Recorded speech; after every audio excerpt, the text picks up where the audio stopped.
I am Rachel, 32 years old. I am an ordinary housewife with a husband who is 3 years older than me and a son in daycare. Though I am a housewife, I also work hard at my job, having a very busy daily life. One day, there was a welcome party for new employees at my company, and I attended as well. On the way back from the party, I was suddenly stopped by a police officer. I had been obeying the speed limit and traffic lights, so I was puzzled as to why I was being stopped. However, I ended up being subjected to an outrageous false accusation by an extremely rude and unreasonable police officer. Normally, I don't usually attend company drinking parties. There are various reasons for this, but the fact that I still have a small child and the fact that I can't even handle a drop of alcohol are major factors.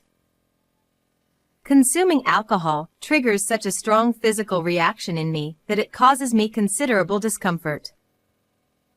However, this time it was the welcome party for new employees, and due to my position as a section chief, I felt obligated to attend. Furthermore, although it was originally planned for one of my subordinates to organize the event, since I'm always sober throughout these events due to my inability to drink alcohol, I volunteered to take on the role of organizer. I want my subordinates to enjoy drinking occasionally at such gatherings. Also, among my peers, there's a woman named Nicola who has an incredibly low alcohol tolerance but loves drinking and has the troublesome kinds of being a laughing and crying drunk. It has become somewhat of my responsibility as a colleague and friend to ensure she gets home safely. So once again, I refrained from drinking any alcohol this time. After paying the bill, I took my friend away from the group of people outside the store who were gathering for an after party and got the car keys, then sat in the driver's seat of my friend's car. She always anticipates this situation, so she has daily insurance coverage just in case. Even if I were to cause an accident, everything would be okay, as she's fully prepared. Driving carefully in my friend's car, especially since it's a luxury vehicle, I headed towards my friend's house. While waiting at a traffic light, I witnessed a certain scene. Several police officers were surrounding a man lying on the ground in front of a pub, trying to communicate with him. Every company seems to be having welcome parties at this time of year, huh? Really, hats off to them. As I muttered those words, I glanced at my friend who was slumping in the passenger seat, only to notice a young police officer staring at us. Ma'am, please pull over. The moment I catched his eye, he called out to us. Since my friend wanted to feel the wind, I had the window open, so I could hear the police officer's voice clearly. I didn't have any memory of doing anything wrong, but I figured that enforcement against drunk driving must be stricter at this time of year. As it turned out, that was indeed the case. A young male officer approached us with a drawn-out tone. As part of the campaign against drunk driving this month, I had to stop and talk to you. Given that my friend in the passenger seat seemed off, he decided to talk to us. Additionally, as part of the campaign against drunk driving, the officer mentioned conducting an alcohol test just to be sure. This was all expected, and since I hadn't consumed a drop of alcohol, I agreed to the test. However, at this point, an unexpected event occurred. Yeah, you there, blow into this device. The young officer who had looked at my test result with a puzzled expression suddenly turned to my friend and told her to blow into the breathalyzer. My friend wasn't the one driving, and it was obvious that she was drunk. There was no reason for her to be tested, yet I couldn't understand why the officer insisted on it. Moreover, this was the first time I had experienced something like this, so I could only watch in astonishment as the young officer interacted with my friend. Without understanding the situation, My friend, who was completely out of focus, obediently blew into the device, resulting in a reading of over 0.25 milligrams on the breathalyzer, as expected. Upon seeing the result, the officer looked at me with a smirk and said, "Ah, this is drunk driving. Your license will be suspended. Understand? Suspension." The officer insisted that the breathalyzer result of my friend, who was sitting in the passenger seat, was mine and accused me of drunk driving. Of course I couldn't accept such an outrageous accusation and asserted that I hadn't been drinking. However, the young officer raised the corner of his eye and said, "You're being noisy. If you refuse to follow police instructions, I'll arrest you for obstructing official duties on the spot." He threatened me. Thinking that such behavior shouldn't be tolerated, I protested vehemently. And then, as the young officer and I were futilely arguing about whether I had been drinking or not, someone who seemed to be the young officer's superior arrived, perhaps sensing that something was amiss. "What's going on here?" Upon hearing the supervisor's words, the young officer's expression got soured, and he reported that I was lying about not drinking and driving. The supervisor officer stared at my face intently and furrowed his brow. It was obvious. I hadn't been drinking, and, from my appearance, it was clear that I was sober. Indeed, the initial test result showed almost 0 milligrams. However, since the supervisor officer didn't witness the entire situation, he was at a loss for how to proceed and requested another test to be conducted in front of him. Just when I thought I would finally be released, the young officer, feeling that things weren't going his way, unbelievably claimed that my friend was carrying suspicious drugs. The reason for my friend's strange behavior, according to the young officer, wasn't due to intoxication but rather hallucinogenic effects. Not stopping there, he accused me of intending to harm my friend, casting unwarranted suspicion, and the situation spiraled out of control into a completely unexpected direction. Since my friend wouldn't do anything like that, and there was no evidence to support such a sudden accusation, it was painfully obvious that the young officer was just fabricating a lie out of thin air. However, in order to be thorough, the supervisor officer requested to inspect both my belongings and the inside of the car. Reluctantly, I agreed to undergo the inspection of my belongings. Then, the young officer discovered a bag containing a mysterious white powder peeking out from the side compartment of the car.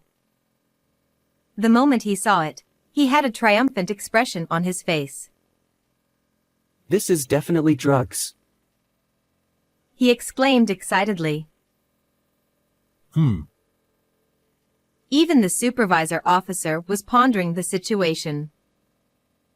Honestly, since it belonged to my friend, I had no idea what it was, and she was still drunk, looking drowsy that her head was niddle-noddle. Moreover, because my friend was the owner of the car, without her permission, the police couldn't conduct an internal search. We were given the option to accompany the officers to the police station or, if we refused, they would request a search warrant. Furthermore, as the young officer loudly declared, "It's drugs," other officers who were dealing with a drunken man lying by the roadside also gathered, making the situation even more chaotic. Caught in a situation where nothing made sense anymore, the young officer began to make a fuss about arresting us on the spot. Feeling like things were getting out of control. "All right then. Shall we go to the police station?" I responded more calmly than I thought. Making a scene here won't solve anything, and I have a lot to say about the false accusation of drunk driving earlier. My friend was also being framed as a criminal, so I couldn't stay silent. Upon hearing this, the young officer looked surprised. "Ha! He seemed to prefer arresting us on the spot, but given the circumstances, We were instructed by the supervisor officer to go to the police station for further examination and to provide detailed statements. As soon as we arrived at the police station, I underwent another alcohol test in the presence of many officers to prove my innocence.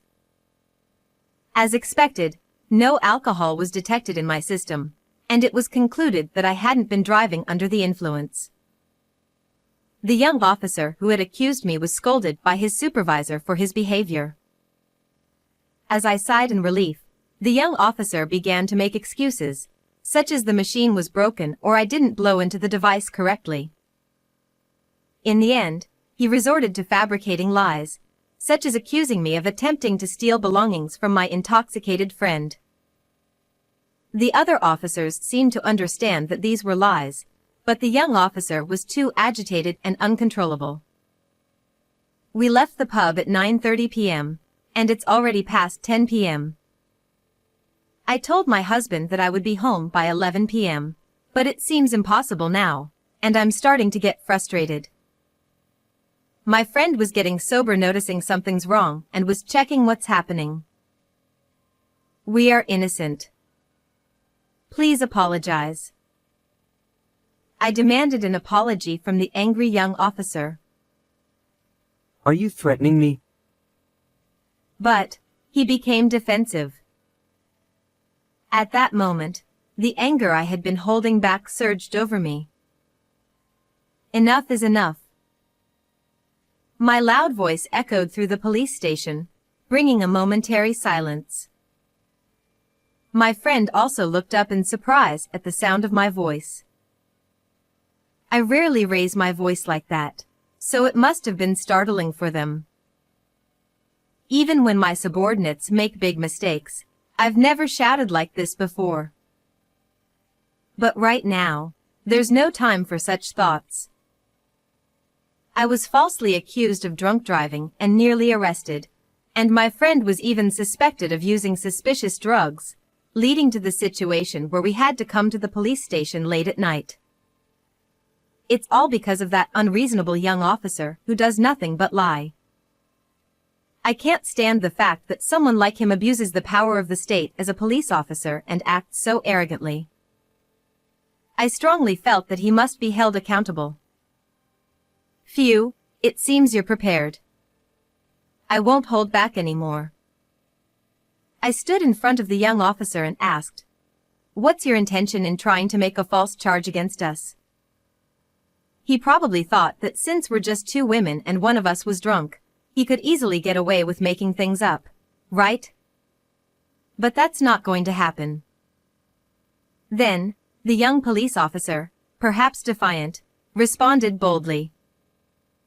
I simply conducted the test as part of the Drunk Driving Prevention Month. The fact is, there were suspicious drugs. You're the one who caused a scene, so why should I be blamed for this? His resolute attitude caught me off guard. But I couldn't let myself be overpowered here, so I raised my voice just as much. Then why did you test my friend and lie that I was drinking after you realized I wasn't driving under the influence? Can you explain that thoroughly? My words caused a stir around us. The young officer, not willing to back down. Do you have any proof that I lied?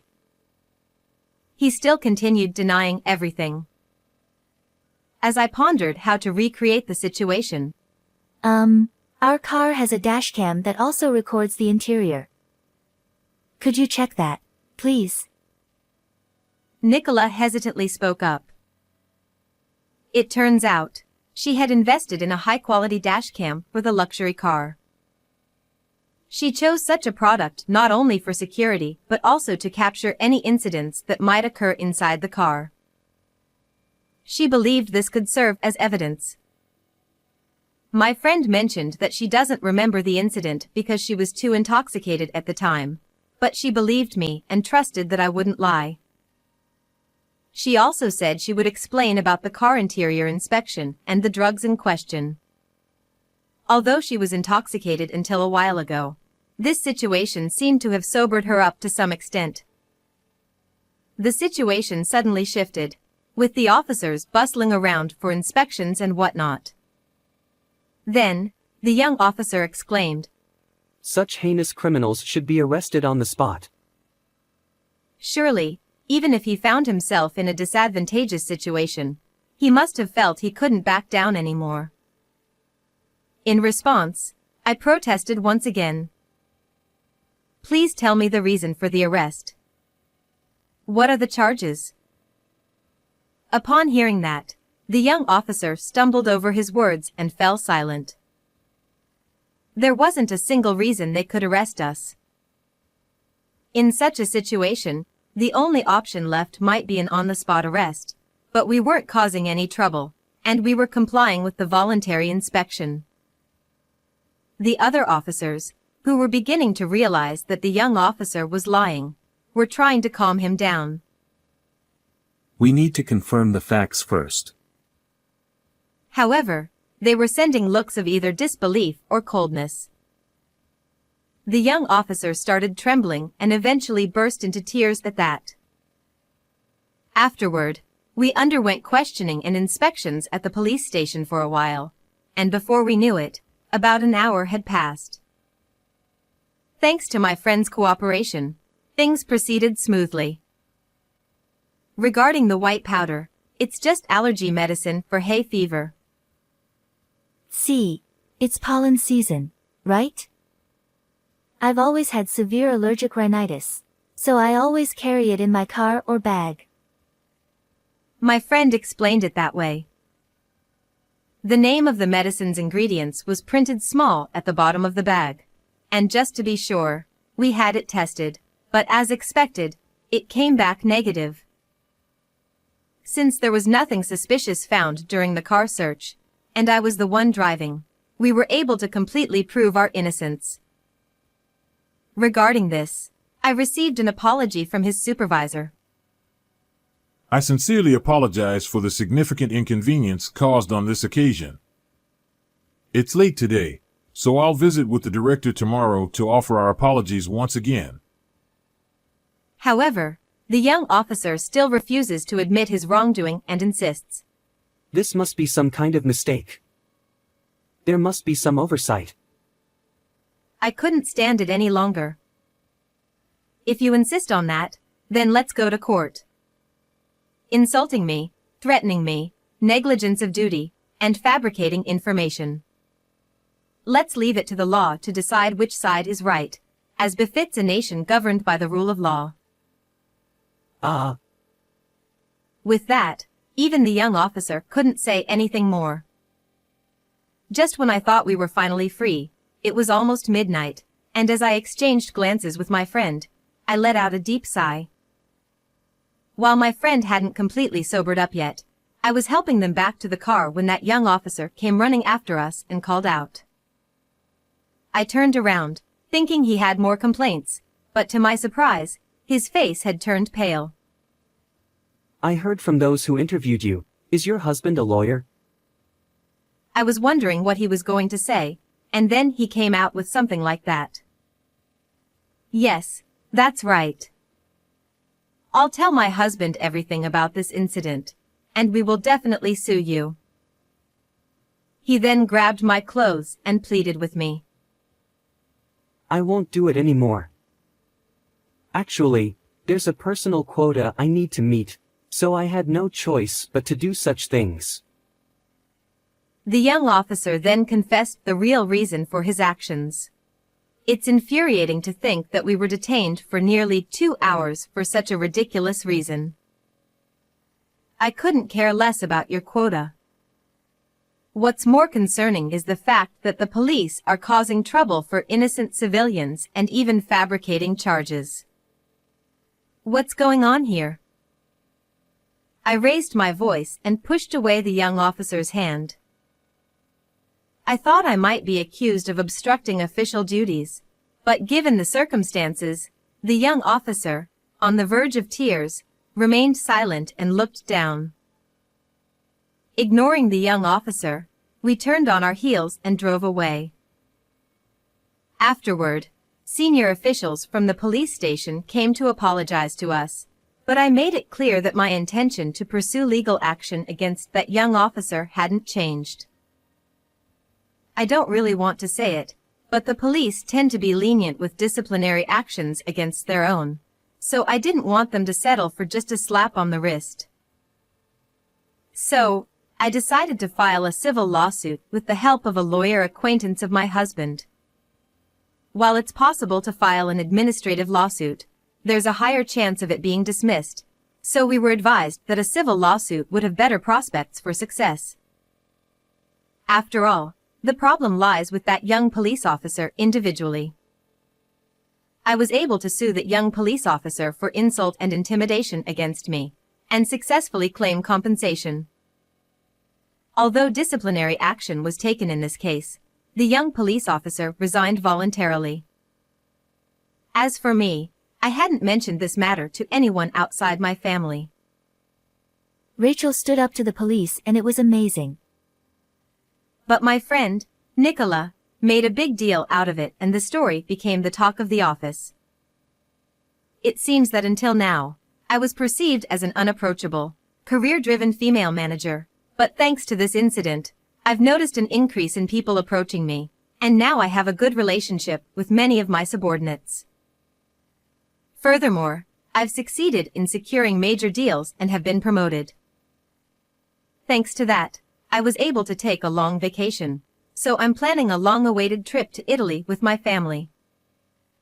I've had enough of such false accusations, but I intend to continue living true to myself from now on. Well then, everyone, take care.